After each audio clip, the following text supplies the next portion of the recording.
Hello everyone, আশা করছি আপনারা সকলেই ভালো আছেন। তো ভিডিওটি শুরু করার আগে চলে যাচ্ছি স্পন্সরশিপের সঙ্গে থাকুন ফিরছি খুব শীঘ্রই। দিস ভিডিও স্পন্সর বাই বেড ভিসা। আপনারা চাইলে খুব সহজে কিন্তু এখন অনলাইন থেকে টাকা উপার্জন করতে পারবেন, যার ওয়েগুলো আপনাদেরকে আজকে শেয়ার করব। তো এর জন্য আপনাদেরকে একটা ওয়েবসাইট ভিজিট করতে হবে, সেটা হচ্ছে বেড ভিসা যে ওয়েবসাইটটা। এটা চাইলে আপনারা ভিডিও ডেসক্রিপশন বক্স অথবা পিন কমেন্ট থেকে ওইখান থেকে সরাসরি ভিজিট করতে পারেন। এরপর এখান থেকে আপনারা কোন মাধ্যমে টাকা উপার্জন করতে পারবেন। এখানে আছে আমাদের প্রথম হচ্ছে লাইভ গেম। তো লাইভ গেমগুলো খেলে আপনারা কিন্তু এখান থেকে প্রচুর পরিমাণে টাকা উপার্জন করতে পারবেন। এখানে বেশ কিছু গেম আপনারা দেখতে পাচ্ছেন, এই লাইভ গেমগুলো কিন্তু খেলে আপনারা টাকা উপার্জন করতে পারবেন। তারপর এখানে আছে ক্যাসিনো সিস্টেম। এখানে চাইলে আপনারা কিন্তু ক্যাসিনো সিস্টেমে ক্যাসিনো যে ওয়েগুলো আছে এর মাধ্যমে কিন্তু গেমস খেলে টাকা উপার্জন করতে পারেন। ওকে, দেন এখান থেকে তারপরে আছে রেফার সিস্টেম। সেটা হচ্ছে আপনি কিন্তু এখান থেকে আপনি আপনার বন্ধুদের রেফার করে কিন্তু 300 টাকা পর্যন্ত উপার্জন করতে পারেন। 300 টাকা পর্যন্ত তখনই উপার্জন করতে পারবেন যখন আপনার বন্ধুকে এখান থেকে রেফার করবেন। সে যখন এই লিঙ্কে ঢুকে এখান থেকে একটা অ্যাকাউন্ট ক্রিয়েট করবে, তখনই কিন্তু আপনি 300 টাকা পর্যন্ত উপার্জন করতে পারেন। আর রেফারটা হচ্ছে আপনার আনলিমিটেড সিস্টেম, আপনি যতগুলো ইচ্ছে ততগুলো কিন্তু রেফার করে নিতে পারেন। এছাড়া পেয়ে যাচ্ছেন আপনার বার্থডে উপলক্ষে পেড ভিসা থেকে 5000 পর্যন্ত গিফট ভাউচার, যেটা দিয়ে আপনি কিন্তু আপনার বার্থডেটা অনেক সুন্দরভাবে কিন্তু সেলিব্রেট করতে পারবেন। এছাড়াও থাকছে বর্তমানে জনপ্রিয় খেলা ইন্ডিয়ান যে প্রিমিয়ার লিগ অর্থাৎ আইপিএল, যেটা সকলেই পরিচিত সকলের সাথে। এখানে আপনি মাত্র 200 টাকা রিচার্জ করেই কিন্তু এখান থেকে বেড ধরে আপনি হাজার হাজার টাকা ইনকাম করতে পারেন, যেটা হচ্ছে বিকাশ, নগদ, রকেটের দ্বারা কিন্তু আপনি হচ্ছে এখান থেকে উইথড্রগুলো নিতে পারবেন। তো আপনাদের কাছে যদি ভালো লাগে অবশ্যই এখান থেকে আপনি ওয়েবসাইটে ভিজিট করে দেন, এখান থেকে একটা অ্যাকাউন্ট ক্রিয়েট করে দেন, বেড ধরতে পারেন। অথবা এখানে গেমসের মাধ্যমে যে ইনকাম করা যায় আপনি গেমস খেলে ট্রাই করে দেখতে পারেন। তো এইগুলো হচ্ছে আপনার ওয়েবসাইটে ভিজিট করার জন্য আপনি গুগলে গিয়ে লিখতে পারেন bedvisa.com, অথবা আপনি ভিডিও ডেসক্রিপশন বক্স থাকা লিঙ্ক অথবা এবং হচ্ছে পিন কমেন্টে দেওয়ার লিঙ্ক থেকে আপনি সরাসরি কিন্তু ভিজিট করতে পারেন। তো এখন ফেরা যাক আমাদের মূল ভিডিওতে। Welcome back. তো ভিডিওটি মেকিং করার জন্য আমাদের হচ্ছে ক্যাপকাট অ্যাপ্লিকেশনটা ওপেন করতে হবে, যার লিঙ্ক ভিডিও ডেসক্রিপশন বক্সে দেওয়া আছে, অথবা আপনারা চাইলে প্লে স্টোর থেকে এটাকে ডাউনলোড করে নিতে পারেন। তো এখান থেকে আপনাদের ক্যাপকাট অ্যাপ্লিকেশনটি ওপেন করার পর নিউ প্রজেক্টে ক্লিক করবেন। তারপর এখান থেকে আমরা প্রথমে একটা ভিডিও ক্লিপ সিলেক্ট করতে হবে। ভিডিও ক্লিপ এবং সাউন্ডের লিঙ্ক আপনি ভিডিও ডেসক্রিপশন বক্সে পেয়ে যাবেন। তো ভিডিও ক্লিপটা সিলেক্ট করার পর এখান থেকে অ্যাড অপশনে ক্লিক করবেন। এরপর এখান থেকে হচ্ছে আমরা চলে যাবো ইন্ডিকের দিকে। এখান থেকে একটা ওয়াটারমার্ক দেখতে পাবো, জাস্ট ক্লিক করে ডিলিট করে দিব। এবং হচ্ছে আমরা এখান থেকে ফটো সিলেক্ট করার জন্য প্লাস করে চাপ দেবো, তারপর ফটোস অপশনে চলে যাবেন। তো এই ভিডিওটি মেকিং করার জন্য আমাদের হচ্ছে 11টা পিকচার প্রয়োজন হবে। এখান থেকে আপনি আপনার পছন্দের টোটাল 11টা পিকচার সিলেক্ট করে নেবেন এবং হচ্ছে অ্যাড অপশনে ক্লিক করবেন।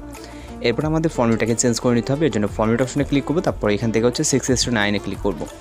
ক্লিক করার পর এখান থেকে আমাদের ভিডিও সহ ফটোগুলো সব পুষিয়ে এখান থেকে রোটেট করে নিতে হবে। অলরাইট, আমাদের পিকচারগুলো রোটেটিং হয়ে গেলে এখান থেকে চলে যাবে স্টার্ট পজিশনে। যাওয়ার পর এখান থেকে আমরা একটা সাউন্ড অ্যাড করে দিতে হবে, এর জন্য অ্যাড ওটিতে ক্লিক করব। তারপর এক্সট্রাক্ট আমাদের যে কয়টা পিকচার আছে, এবার আমরা মিউজিকটাকে সিলেক্ট করব। 11টা পিকচার আছে, 11টা পিকচার কিন্তু আমাদের 90 অ্যাঙ্গেলে রাইট মিউজিকটা অ্যাড হয়ে যাওয়ার পর এখান থেকে আমাদের ফটো ড্রেশন অ্যাডজাস্ট করতে হবে। প্রত্যেকটা প্রথম পিকচারে ক্লিক করব, ক্লিক করার পর এখানে 0.7 করে দেব। এখানে আমাদের যতগুলো পিকচার আছে প্রত্যেকটা পিকচারে আমাদের 0.7 ড্রেশনে অ্যাডজাস্ট করতে হবে। তো 0.7 রাখার পর লাস্টের পিকচারটা আমাদের যতটুকু থাকবে, অর্থাৎ আমাদের সাউন্ডটা যতটুকু থাকবে ঠিক ততটুকু করে দিতে হবে। ওকে, তো এখান থেকে আমরা প্রথম থেকে 0.7 ড্রেশনে অ্যাডজাস্ট করতে হবে। এখান থেকে আমাদের যেরকমটা দেখতেছেন আপনার অল পিকচারই। তো আশা করি আপনারা খুব সহজেই ড্রেশনগুলো সেট করতে পারবেন, যেহেতু আপনারা এই বিষয়ে খুবই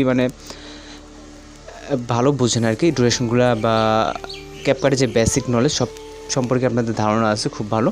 তো এখান থেকে আমাদের কিন্তু 0.7 ড্রেশনে অ্যাডজাস্ট হয়ে যাচ্ছে এবং আমরা লাস্ট পিকচারের কাছাকাছি চলে আসছে এখানে। এবার হচ্ছে আমাদের লাস্ট পিকচারটা এখানে ড্রেশন আমি যেটা বলছি 1.1 হচ্ছে। ওকে, তাতেও কোনো সমস্যা নেই, আপনি 1.1 দিয়ে রাখবেন। তো এবার হচ্ছে আমরা এখান থেকে অ্যানিমেশন অ্যাড করব। এই জন্য এখান থেকে আমরা প্রথম পিকচারে ক্লিক করবো, ক্লিক করার পর অ্যানিমেশনে ক্লিক করবো। তারপর এখান থেকে কম্বোতে চলে যাওয়ার পর এখান থেকে আমরা অ্যানিমেশন দেখতে পাবো জুম 2 নামে। জুম 2টা সিলেক্ট করবো। এখান থেকে আমাদের টোটাল 11টা পিকচার আছে, যেহেতু 11টা পিকচার, সেক্ষেত্রে আমরা এইখান থেকে যেটা করব, লাস্ট 4টা বাদে এখান থেকে প্রথমে যে কটা পিকচার থাকতেছে প্রত্যেকটা পিকচারের ভিতরে আপনি হচ্ছে জুম 2 অ্যানিমেশনটাকে সিলেক্ট করে দিবেন। ওকে, লাস্ট 4টা রাখবেন এখান থেকে, বাকি 4টাতে আমরা অন্য এক অ্যানিমেশন সিলেক্ট করবো। আগে আমরা এই কয়টাতে অ্যানিমেশন, যে জুম 2 অ্যানিমেশনটা এটা সিলেক্ট করে নিচ্ছি। তো এখান থেকে আমাদের মেবি হয়ে গেছে, তো এখনও আরেকটা। তো এখান থেকে হচ্ছে আমরা জুম 2 অ্যানিমেশনটা সিলেক্ট করে দিলাম, দেওয়ার পর 1 2 3 4 আর 4টা বাকি আছে। এই 4টাতে আমরা পেন্ডুলাম যে 1 অ্যানিমেশনটা এটা সিলেক্ট করবো। ওকে, জাস্ট এই 4টাতে পেন্ডুলাম 1 অ্যানিমেশনটাকে সিলেক্ট করতে হবে। তো লাস্ট 4টা পিকচারে পেন্ডুলাম 1, আমি যেটা বলছি যে লাস্ট 4টা বাদে প্রথম থেকে আপনারা শুরু করে হচ্ছে জুম 2 অ্যানিমেশনটা সিলেক্ট করবেন এবং লাস্ট 4টা পিকচারে পেন্ডুলাম 1। তো এবার হচ্ছে আমরা পেন্ডুলাম 1 যে 4টা পিকচারে সিলেক্ট করছি এখানে আমাদের ওভারলে ইফেক্ট অ্যাড করতে হবে, যেটা হচ্ছে গ্লোয়িং ইফেক্ট। তো এটা অ্যাড করার জন্য আমরা ওভারলেতে ক্লিক করবো, তারপর অ্যাড ওভারলেতে, তারপর এখান থেকে আমরা স্টক ভিডিওতে চলে যাবো এবং হচ্ছে এখান থেকে আমরা একটা হোয়াইট ব্যাকগ্রাউন্ড সিলেক্ট করবো। তারপর এখান থেকে হচ্ছে নিচ থেকে অ্যাড অপশনে ক্লিক করব। এরপরে এটাকে আমরা ফুল ফ্রেম করব এবং হচ্ছে এটার ডিউরেশনটা রাখবো 0.5-এ। ওকে, এখান থেকে আমরা এন্ডিংয়ের দিকে রাখবো, তারপর এখান থেকে 0.4 রাখলে হচ্ছে, কারণ এটা ডিউরেশন যেহেতু আমাদের একেবারেই শর্ট, তো 0.4 রাখার পর স্প্লেসে ক্লিক করবো, তারপর এখান থেকে ওভারলেতে ক্লিক করবো এবং ঠিক অপশনে ক্লিক করে দিব। ওকে, তারপর অ্যানিমেশনে চলে যাবো, আউটে চলে যাবো, তারপর এখান থেকে ফেড আউটকে সিলেক্ট করে এখান থেকে টিক অপশনে ক্লিক করবো এবং হচ্ছে আমাদের এটার 3টা কপি করতে হবে, যেহেতু অলরেডি একটা আছে আমাদের এখান থেকে আরও 3টা কপি করতে হবে। কপি করার পর এখান থেকে আপনি প্রত্যেকটা পিকচার ইন পজিশনে দিয়ে দেবেন এইভাবে। ওকে, এখান থেকে আমাদের ইন পজিশনে দিয়ে দিতে হবে। আপনি পারফেক্টলি দিয়ে নেবেন, একটু সময় মানে একটু সময় লাগবে যদিও, তারপরে একটু পারফেক্টলি দিলে ভিডিওটা সুন্দর হবে। তো এখান থেকে চাইলে আপনি ভিডিওটাকে প্লে করে দেখতে পারেন। ওকে, তো এখান থেকে আপনি ভিডিওটাকে প্লে করে দেখতে পারেন। আরেকটা কাজ করতে হবে, সেটা আমাদের ট্রানজিশন ইফেক্ট অ্যাড করতে হবে। ট্রানজিশন ইফেক্ট অ্যাড করার জন্য আমাদের এই 4টা বাদে ট্রানজিশন ইফেক্ট অ্যাড করতে হবে। এর জন্য যেহেতু বেশিরভাগ পিকচারেই আমাদের ট্রানজিশন ইফেক্ট অ্যাড হবে, সেক্ষেত্রে আমরা যে কোনো একটা মাইনাস আইকনে ক্লিক করবো। ক্লিক করার পর এখান থেকে আমরা চলে যাব আচ্ছা ব্যালেন্স যেই ট্রানজিশন ইফেক্ট আছে এটাতে ক্লিক করবে এবং হচ্ছে নিচ থেকে অ্যাপ্লাই টু অলে ক্লিক করবে, তারপর টিক অপশনে ক্লিক করে দেবো।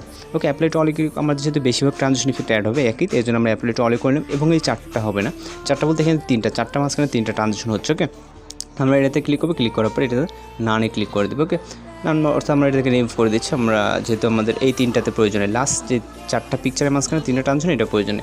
আপনি ভিডিওটা চাইলে প্লে করে দেখতে পারেন। যদি আপনার কাছে মনে হয় যে কমপ্লিট আছে, তাহলে ভিডিওটাকে এখান থেকে রেজুলেশনটা হাই করে দেন, এখান থেকে সেভ করে নিতে হবে। তো ভিডিওটি সেভ হয়ে গেলে আমাদের কিন্তু আরেকটু কাজ বাকি আছে, সেটা হচ্ছে আমাদের ভিডিওটাকে রোটেট করে নিতে হবে। ওকে, তো ভিডিওটাকে সেভ হওয়া পর্যন্ত আমাদের একটু অপেক্ষা করতে হবে। ভিডিওটি সেভ হয়ে গেলে এখান থেকে ডান অপশনে ক্লিক করবেন, এরপর আবার নিউ পজিটে ক্লিক করবেন, তারপর এখান থেকে আমরা ভিডিও অপশন থেকে আমরা এইমাত্র যে এক্সপোর্ট কিন্তু ভিডিওটাকে সিলেক্ট করবো, তারপর অ্যাড অপশনে ক্লিক করবো। এরপর এখান থেকে আমরা আগের মতো বরাবর মতো ফরম্যাট অপশনে যাবো, যাওয়ার পর আমাদের টিকটক লাগে যে প্ল্যাটফর্মটা, এখান থেকে 960-তে ক্লিক করবো এবং হচ্ছে ভিডিওতে একটা টাচ দিব। দেওয়ার পরে এটা হচ্ছে আমরা লেফট সাইডে 90 অ্যাঙ্গেল রোটেট করবো এবং এটাকে আমরা ফুল ফ্রেম করে নিব। ওকে, নেওয়ার পর এখান থেকে ইডিং অটোম্যাটিকটাকে রিমুভ করে দিতে হবে। তারপর এখান থেকে আমরা রেজুলেশনটাকে শেষবারের মতো হাই করে নেব, যেহেতু ভিডিওটাকে সেভ করতে হবে। চাইলে আপনি ভিডিওটাকে আবারও প্লে করে চেক দিয়ে নিতে পারেন, যেহেতু আপনি ভিডিওটাকে সেভ করার আগে অবশ্যই চেক দিয়ে নেবেন ভিডিওটা কোথাও সমস্যা আছে কিনা, সমস্যা থাকলে অবশ্যই সেটাকে সমাধান করার ট্রাই করবেন। ওকে, তো আমাদের যদি মনে হয় সব কিছু কমপ্লিট আছে, এখান থেকে এখন আমরা যেটা করব সেটা হচ্ছে এখান থেকে আমাদের ভিডিওটাকে সেভ করতে হবে। এই জন্য আমরা যে এক্সপোর্ট বাটনটা দেখছেন এখানে ক্লিক করলে আমাদের ভিডিওটি কিন্তু লোডিংয়ে সেভ হয়ে যাবে। তো মূলত আজকে টিউটোরিয়াল এই পর্যন্ত, দেখা হচ্ছে পরবর্তী কোনো ভিডিওতে। সে পর্যন্ত ভালো থাকবেন, সুস্থ থাকবেন।